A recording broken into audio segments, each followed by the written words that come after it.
அறிவுக்கு அந்த ரவுடி கால் பண்றாரு. கால் பண்ணி சொல்றாரு, அண்ணா எல்லாமே சொதப்பிடுச்சு அப்படின்னு சொல்லி நடந்த விஷயத்தெல்லாம் சொல்றாங்க. என்னடா இப்படி பண்ணிட்ட அப்படின்னு புடிச்சு திட்டுறாரு. இல்லண்ணே நாங்க பிளான் பண்ணி தான் வந்தோம், ஆனா இப்படி சொதப்பிடுச்சேன்னு. சரிண்ணா விடுங்க, எனக்கு அட்வான்ஸ் கொடுத்துட்டு நீங்க என்ன சொன்னீங்க, வேலையை கச்சிதான் முடிச்சுட்டா மேல பணம் கொடுத்தாரேன்னு சொன்னீங்களா, தர வேண்டாம் விட்டுங்கண்ணே அப்படின்னு சொல்றாங்க. என்னடா பேசிட்டு இருக்க, முதல்ல முடி அப்படின்னு சொல்றாங்க. ஆனா நம்மளால முடியாது, ஒரு பொண்ணு காப்பாத்திட்டானே, பாக்குறதுக்கு அவ லவ்வர் மாதிரியே இருந்தது அப்படின்னு சொல்லவும் என்னடா இப்படி சொல்றானு சொல்லிட்டு வெயிடா போட அப்படின்னு சொல்லிட்டு கட் பண்ணிட்டு யோசனை பண்றாரு. எப்படி இருந்தாலும் நல்லதான், பாரதிக்கு எப்படியோ இன்னும் கொஞ்சம் பயம் வந்திருக்கும், பாரதினாலதான் அவனுக்கு ஏதாச்சும் ஆயிடுச்சுன்னு சொல்லி யோசனை பண்ணிக்கோ, அதவே முடிவும் பண்ணிக்குவா அப்படின்னு நினைச்சிட்டு இருக்கும் போது அங்க ஸ்வேதா வர்றாங்க. அப்பா அப்பான்னு கூப்பிடுறாங்க. இவர் அதவே பேசிட்டு இருக்க, எப்படியோ பாரதிக்கு பயம் வந்ததுன்னா கண்டிப்பா அதையே கல்யாணம் பண்ண மாட்டா அப்படின்னு சொல்லி யோசனை பண்ணிட்டு இருக்கும் போது அப்பா அப்படின்னு சத்தம் போட்டு கூப்பிடுறாங்க. ஸ்வேதா என்னம்மா சொல்லு அப்படிங்கிறாங்க. என்னப்பா யோசனை பண்ணிட்டீங்க, அது ஒண்ணு இல்லாம சொல்லு. அப்பா திரும்ப திரும்ப சொல்றேன், மாமாவோட பிரச்சனையில நீங்க தலையிடாதீங்க, ஏதாச்சும் அது பண்றேன் இது பண்றேன்னு சொல்லி ஏதாச்சும் சொதப்பி வச்சிடாதீங்க, அவ்வளவுதான் நான் சொல்லுவேன் அப்படிங்கிறாங்க. சேச்சா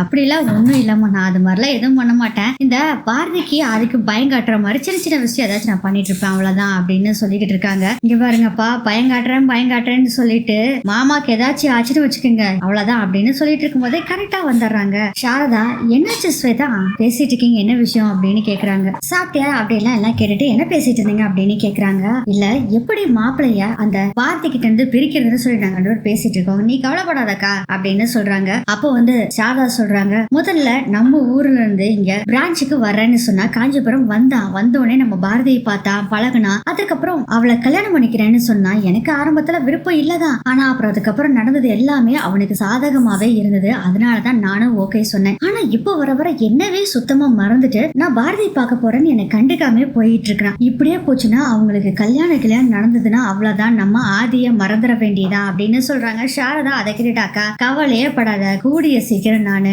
பாரதியை இந்த கல்யாணம் வேண்டாம், நான் அபசகுணம் பிடிச்சவ அப்படின்னு அவளவே சொல்ல வச்சு இந்த கல்யாணத்தை நிறுத்துறேன், ஓகேவா? அறிவு அப்படி மட்டும் செஞ்சுட்டேன்னு வச்சுக்கோ, கொஞ்ச நாள் போச்சுன்னா ஸ்வேதாவே நான் ஆதிக்கு கல்யாணம் பண்ணி வச்சிருவேன், அதுக்கப்புறம் நம்ம குடும்பத்தோட நம்ம சந்தோஷமா இருக்கலாம்டா அப்படின்னு சொல்றாங்க. கண்டிப்பாக்கா, சரி நீ போய் ரெஸ்ட் எடு அப்படின்னு சொல்றாங்க. சரிடா அப்படின்னு சொல்லிட்டு அங்க இருந்து போயிடுறாங்க சாரதா. அடுத்தது ஆதி பாரதியை காமிக்கிறாங்க. ஆதி கேக்குறாங்க, என்னாச்சு பாரதி, ஏன் எப்படி இங்க வந்தீங்க அப்படின்னு கேக்குறாங்க. அதுக்கப்புறம் பாரதி நடந்த விஷயத்தை எல்லாத்தையுமே சொல்றாங்க. அந்த நேரத்துல எனக்கு என்ன பண்றதுன்னு தெரியல ஆதி, அதனாலதான் வந்துட்டேன் அப்படின்னு சொல்றாங்க. ஆதி யோசனை பண்ணிட்டு இருக்காங்க. அந்த சமயத்துல அங்க ஒரு கோயில் இருக்கு, ஆதியை கூட்டிட்டு வர்றாங்க. ரெண்டு பேரும் சாமி கும்பிடுறாங்க. என்ன நினைச்சாங்கன்னு தெரியல, பாரதி உடனே அங்க இருக்க சாமி கட்டியிருந்த தாலி எடுத்து, அதை நான் ஒன்னு சொல்லுவேன் நீங்க செய்வீங்களா அப்படின்னு கேக்குறாங்க. சொல்லுங்க பாரதி, செய்யறேன் அப்படின்னு சொல்றாங்க. தாலி நீட்டாங்க. இந்த தாலியை கட்டுங்க கழுத்துல அப்படின்னு சொல்றாங்க. தாலியை வாங்குறாரு ஆதி, தாலியை கட்ட போறாரு. ஆனா என்ன யோசனை பண்ணாரோ தெரியல, தாலியை கொண்டு போய் அம்மன் கால் கடையில வச்சுட்டு, பாரதி இப்போ உங்களுக்கு என் மேல நம்பிக்கை வந்துருச்சுல, அது போறதும் பாரதி, உங்களை யாருனாலையும் என்கிட்ட இருந்து பிரிக்கவே முடியாது பாரதி, உங்களுக்கு நான் இருக்கேன், எனக்கு நீங்க இருக்கீங்க, நமக்கு நாம இருக்கோம்.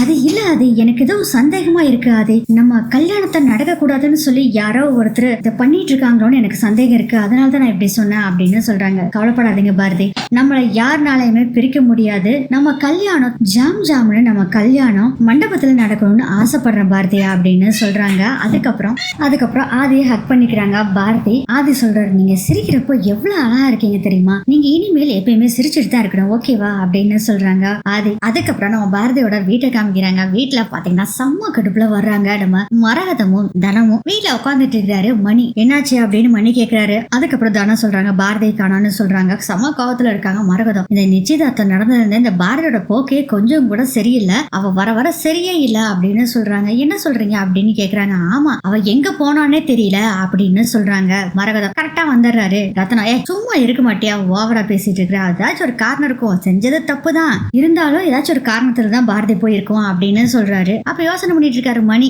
எப்படியோ போட்ட பிளான் சொதப்பிருச்சுன்னு நல்லாவே தெரியுது, சரி என்ன நடக்குதுன்னு நம்ம பாக்கலாம் அப்படின்னு சொல்லிட்டு இருக்காங்க. கொஞ்ச நேரத்துல நம்ம பாரதி ரத்தனத்துக்கு கால் பண்றாங்க. அம்மாடி பாரதி, என்னமாச்சு, எங்க போன அப்படின்னு கேக்குறாங்க. அதுக்கப்புறம் நடந்த விஷயத்த பூரா சொல்றாங்க பாரதி. அப்ப ரத்தனம் சொல்றாரு, அம்மா இது தெய்வ செயல் தான், திக்கு தெரியாம போய் நீ ஆதி தம்பியை காப்பாத்திருக்க பாரு, ஆச்சரியம் தான், ஏன் ஆதி தம்பிக்கு மட்டும் இப்படி அடிக்கடி நடக்குதுன்னே தெரியல, என்னமோ உங்க ரெண்டு பேர்த்தையும் தெய்வம் தான் ஒண்ணு சேர்த்து வச்சிருக்காங்க, தெய்வம் தான் உங்களை காப்பாத்துவாங்க அப்படின்னு சொல்றாங்க. அப்போ நீங்க சொல்றது கரெக்ட் தான் மாமா, அதே மாதிரிதான் இவருக்கு ஷாக் அடிச்சப்போ எனக்கு இதே மாதிரிதான் தோணுச்சு, அது மாதிரி சொல்றாங்க பாரதி. நான் தான் ஆதி அதையும் காப்பாத்துறேன் மாமா, என்னன்னு தெரியல மாமா அப்படின்னு சொல்றாங்க. சொல்றாங்க, அம்மாடி நீ முதல்ல வீட்டுக்கு வா அப்படிங்கிறாங்க. நான் வீட்டுக்கு தான் மாமா வந்துட்டு இருக்கேன், அத்தை கிட்ட சொல்லிருங்க திட்டுவாங்க அத்தா அப்படிங்கிறாங்க. அம்மா நீ சாதாரணமாவே ஏதாச்சும் ஒண்ணுன்னா உங்க அத்தா தாம் தோன்னு குதிப்பா, இது குதிக்காம இருப்பா, நீ வாமா பேசிக்கலாம் அப்படின்னு சொல்லிட்டு போனை கட் பண்ணிடுறாரு ரத்தனம். அதுக்கப்புறம் மரகதத்துக்கிட்ட நடந்த விஷயத்தெல்லாம் சொல்றாங்க. பாரதிக்கு ஏதோ அசரீதி மாதிரி ஏதோ கேட்டிருக்கு, நம்ம ஆதி தம்பியை காப்பாத்துறதுக்காக தான் நம்ம பாரதி போயிருக்கு, என்ன ஒரு ஆச்சரியம் அப்படின்னு சொல்றாங்க. பாத்தியாமா எங்க போயிருக்கான்னு காணா நம்ம தேடிட்டு இருக்கோம் அப்படின்னு சொல்றாங்க தனம். ரத்தனம் சொல்றாரு, உனக்கு ஏற்கனவே பாரதி கண்டா ஆகாது, இப்ப சொல்லவா வேணும் அப்படின்னு சொல்லும் போதே மரகதம் சொல்றாங்க, எங்களுக்கும் பாரதி மேல அக்கறை இருக்குது, பூ போட்டு பாக்குறது பூ போட்டு பாக்குறது தான், பார்த்தே ஆகணும், அவ வாழ்க்கை நல்லா இருக்கணும்ல, இப்ப 2 தடவை ஆதிக்கு ஏதோ ஆபத்து வந்துருச்சு, இவ ஜாதகத்தினாலதான் இது மாதிரி வந்திருக்கு அப்படின்னு சொல்றாங்க. அதுக்கு ரத்தனம் சொல்றாரு, பாரதினால எதுவுமே இல்ல, பாரதி தான் காப்பாத்திருக்கிறா, சொல்ல போனா பாரதினால தான் உயிரோடவே இருக்காரு, பாரதி ஜாதகத்தினால ஆதிக்கு எதுவுமே ஆகாது அப்படின்னு சொல்றாங்க. நீங்க என்னதான் சொல்லுங்க, பூ போட்டு பார்த்தே ஆகணும் பாரதி வந்தோடனே அப்படின்னு சொல்றாங்க மரகதம். அதுக்கு ரத்தனம் சொல்றாங்க, பூ போட்டு எல்லாம் பார்க்க வேண்டியது, உன் தலையில கல்ல போட்டா எல்லாம் சரியா போயிடும் அப்படின்னு சொல்லிட்டு கோவமா அங்க இருந்து போயிடுறாங்க. அடுத்தது ஆதி பாரதியை காமிக்கிறாங்க. ஆதி பாரதி 2 பேரும் போலாங்க சார் அப்படின்னு சொல்லிட்டு பாரதி கார்ல ஏற போறாங்க. எங்க போறீங்க பாரதி அப்படின்னு கேக்குறாரு ஆதி. கார்ல உட்கார போறேன்பா ஆதி அப்படின்னு சொல்றாங்க. என்ன பாரதி நீங்க கையில அடிபட்டுக்கு நான் எப்படி டிரைவ் பண்ணுவேன், ஐயோ என்ன பண்றது சார், நீங்க தான் வண்டி ஓட்டணும் பாரதி, நானா என்ன ஓட்ட முடியாது ஆதி, நான் எப்படி ஆதி ஓட்டுறது, என்ன பாரதி இப்படி பேசிட்டு இருக்கீங்க, கொஞ்ச நேரத்துக்கு முன்னாடி வண்டி எடுத்துட்டு அந்த ரவுடி பசங்களை சேஸ் பண்ணி துரத்தி பிடிச்சிங்களா, அதை கொஞ்சம் நினைச்சு பாருங்க அப்படின்னு சொல்றாங்க. அப்படின்னு நினைச்சு பாக்குறாங்க பாரதி இவங்க துரத்திட்டு போனது, அதுக்கப்புறம் அவங்களை அடிச்சதெல்லாம் நினைச்சு பாக்குறாங்க பாரதி. அதுக்கப்புறம் அப்படியே ஆதி பாத்துட்டு இருக்காங்க பாரதி. இதோட இந்த எபிசோட் முடியுது.